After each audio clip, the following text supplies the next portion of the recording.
इतिहास का जो है लेसन प्लान, ये फाइनल लेसन प्लान है और टूटी रहित है, टीचर के द्वारा जांचा गया हुआ है, तो उसको आपको जो है कोई समस्या नहीं होनी चाहिए। चलिए शुरू करते हैं।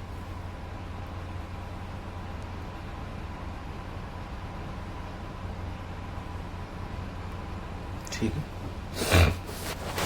सबसे पहले तो आपको इस तरह से बना लेना है, यहाँ दिनांक डालनी है, फिर उसके बाद विषय, उपविषय, प्रकरण, कक्षा, चक्र और अवधि। अगले टॉपिक पे आते हैं, समान उद्देश्य। समान उद्देश्य क्या होते हैं कि मुख्यतः उस टॉपिक के बारे में बताते हैं कि जो है, जैसे इसमें लिखा हुआ है कि छात्रों में इतिहास के अध्ययन के प्रति जागरूकता, ऐतिहासिक सफलता के प्रति ज्ञान प्रदान करना, ऐतिहासिक चरित्र का निर्माण करना और ऐतिहासिक दृष्टिकोण का विकास करना। आप इन कारणों पर काम करेंगे इसमें। फिर आता है विशिष्ट उद्देश्य। इसमें आ जाता है कि अपेक्षित व्यवहारगत परिवर्तन। अब इसमें पहला आता है ज्ञानात्मक। उसमें आप लिखेंगे कि विद्यार्थी आरंभिक मानव की खोज पढ़ेंगे, विद्यार्थी आरंभिक मानव के जीवन की व्याख्या को देखेंगे। फिर आता है अवबोधात्मक। छात्र आरंभिक मानव के जीवन पर निबंधात्मक रूप में लिख सकेंगे। विद्यार्थी आरंभिक मानव के बारे में अध्ययन कर रुचि प्राप्त कर सकेंगे। फिर नेक्स्ट आता है अनुप्रयोगात्मक। विद्यार्थी आरंभिक मानव के जीवन में होने वाली समस्याओं का अनुमान लगाते हैं। फिर आता है कौशलात्मक। इसमें क्या है कि विद्यार्थी जो है वो आरंभिक मानव का मूल्य प्राप्त कर सकेंगे। दोस्तों ये ध्यान देना है कि यहाँ पे ये जो भी बातें यहाँ पे लिखी हुई हैं, ये ज्ञानात्मक, अवबोधात्मक, अनुप्रयोगात्मक और कौशलात्मक, एग्जामिनर सबसे ज़्यादा इन्हीं पॉइंट्स को देखता है, इसलिए इसका लिखना बहुत ज़रूरी है, वरना आपका जो है ये लेसन प्लान ठीक नहीं माना जाएगा। चलिए इसके आगे बढ़ते हैं।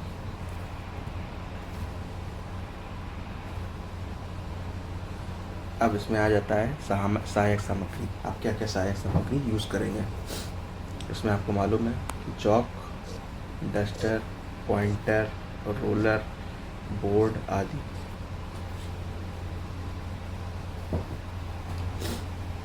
अब आप सोच रहे होंगे ये रोलर क्या होता है, तो आपको मालूम हो कि ये रोलर एक जो है इस तरह से 4 टाइप से होता है, ब्लैक रंग का, जो आप घर से लेके जाते हैं। इस पर बाकायदा आप कुछ भी लिख सकते हैं। इससे आप बाकायदा लिख के लेके जाते हैं, जिससे बच्चे जल्दी कम समय में जल्दी से ठीक से समझ सकें।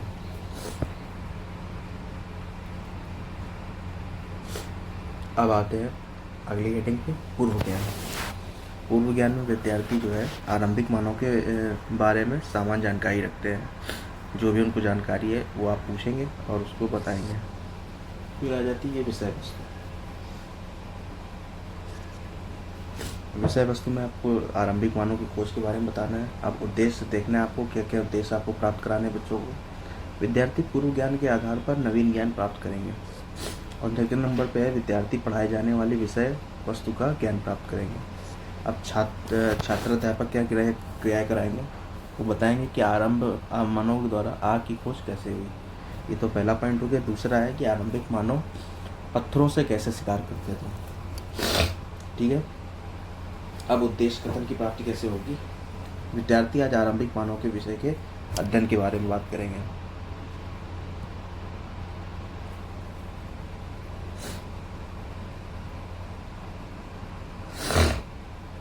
ठीक है, अब इस पॉइंट पे आ जाते हैं।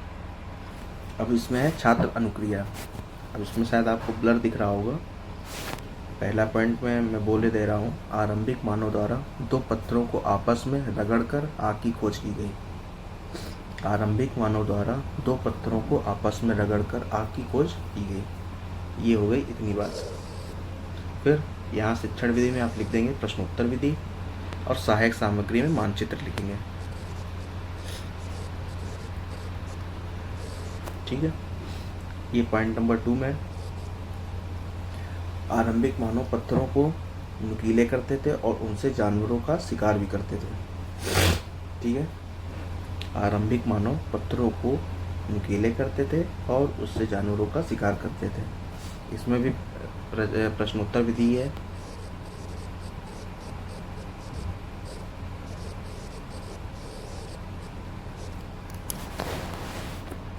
इसमें अगर आपके पास चित्र अवेलेबल हो तो आप चित्र दिखा सकते हैं। ठीक है, चलिए आगे बढ़ते हैं।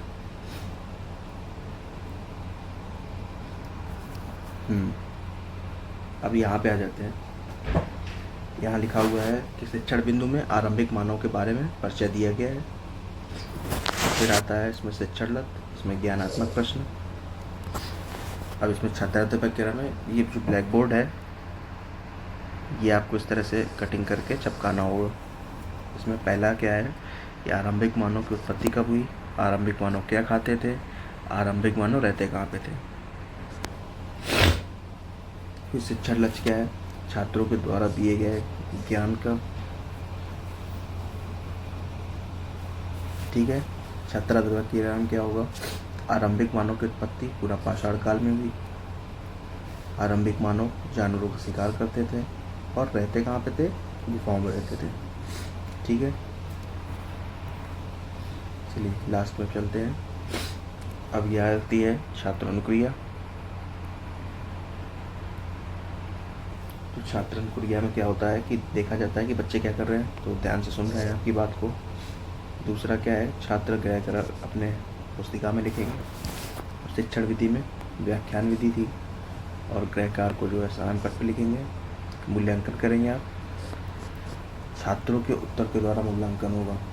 अब मूल्यांकन प्रश्न देखिए, पूरा पाषाण काल में आप क्या समझते हैं और आरंभिक मानव शिकार कैसे करते थे, जो कि मैंने आपको पीछे बताया।